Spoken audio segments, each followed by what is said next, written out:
Once upon a time, there was a deer. He was the leader of a herd of 1,000 deers. He had 2 sons. One was very slim and tall, with bright alert eyes, and smooth reddish fur. He was called Beauty. The other was gray in color, also slim and tall, and was called Gray. One day, after they were fully grown, their father called Beauty and Gray to him. He said, "I am now very old. So I cannot do all that is necessary to look after this big herd of deer. I want you, my 2 grown-up children, to be the leaders, while I retire from looking after them all the time. We will divide the herd, and each of you will lead 500 deers." So it was done. In India, when the harvest time comes, the deers are always in danger. The rice is at its tallest, and the deer cannot help but go into the paddies and eat it.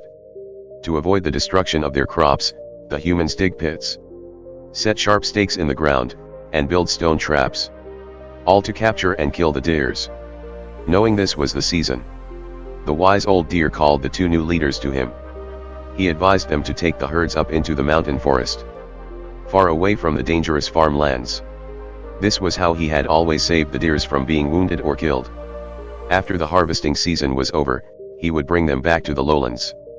Since he was too old and weak for the trip, he would remain behind in hiding. He warned them to be careful and have a safe journey. Beauty set out with his herd for the mountain forest, and so did Gray with his herd.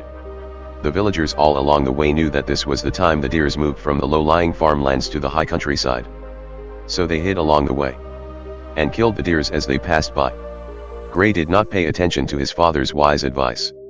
Instead of being careful and traveling safely, he was in a hurry to get to the lush mountain forest. So he moved his herd constantly, during the night, at dawn and dusk, and even in broad daylight. This made it easy for the people to shoot the deers in Gray's herd with bows and arrows. Many were killed, and many were wounded, only to die in pain later on. Gray reached the forest with only a few deer remaining alive. The other deer, Beauty, was wise enough to understand the danger to his moving herd. So he was very careful. He knew it was safer to stay away from the villages, and from all humans. He knew it was not safe in the daytime, or even at dawn or dusk. So he led his herd far away from the villages, and moved only in the middle of the night. Beauty's herd arrived in the mountain forest safe and sound, with no one killed or injured. The 2 herds found each other, and remained in the mountains until well after the harvest season was over. Then they began the return to their farmland country. Gray had learned nothing from the first trip. As it was getting cold in the mountains, he was in a hurry to get to the warmer lowlands. So, he was just as careless as before. Again the people hid along the way and attacked and killed the deers. All of Gray's herd were killed, later to be eaten or sold by the villagers.